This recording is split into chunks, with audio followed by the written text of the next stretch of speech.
Mark's News Headlines.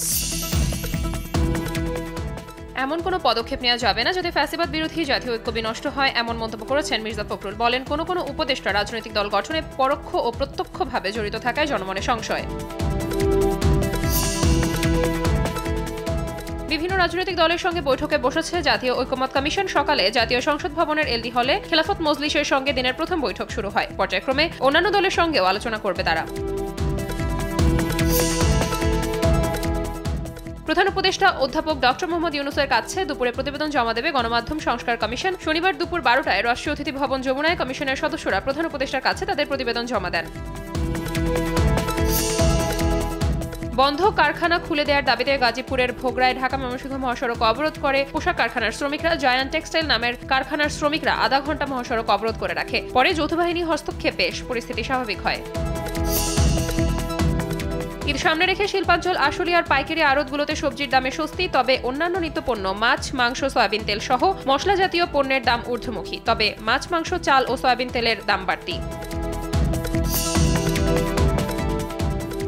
ঈদকে সামনে রেখে চুরি, ছিনতাই ও ডাকাতি কমিয়ে রাজধানীবাসীর নিরাপত্তা নিশ্চিত করতে বিভিন্ন পয়েন্টে চেকপোস্ট বসিয়ে তল্লাশি যৌথ বাহিনীর। নিরাপত্তা নিশ্চিতে যৌথ বাহিনীর এই উদ্যোগকে ইতিবাচকভাবে দেখছেন সাধারণ মানুষ।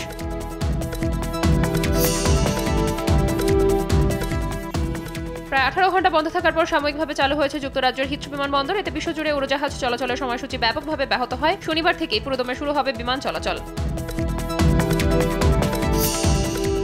তুরস্কে ইস্তাম্বুলের মেয়র ও বিরোধী দলীয় নেতা এক্রেম ইমামোগলুকে গ্রেপ্তারের প্রতিবাদে এবার রাস্তায় নেমেছে দেশটির বিশ্ববিদ্যালয়ের শিক্ষার্থীরা। এ সময় ইমামোগলুর গ্রেপ্তারের পাশাপাশি তার বিশ্ববিদ্যালয়ে ডিগ্রি বাতিলের সিদ্ধান্তের বিরুদ্ধেও প্রতিবাদ জানায় তারা। ফিলিস্তিনের গাজার একমাত্র ক্যান্সার হাসপাতাল ধ্বংস করেছে ইসরায়েল। এদিকে এই ঘটনাটিকে জঘন্যতম অপরাধ বলে মন্তব্য করেছে গাজার স্বাস্থ্য মন্ত্রণালয়। ইসরায়েলি হামলায় অঞ্চলটিতে মোট নিহতের সংখ্যা ৪৯,৬১৭ জনের।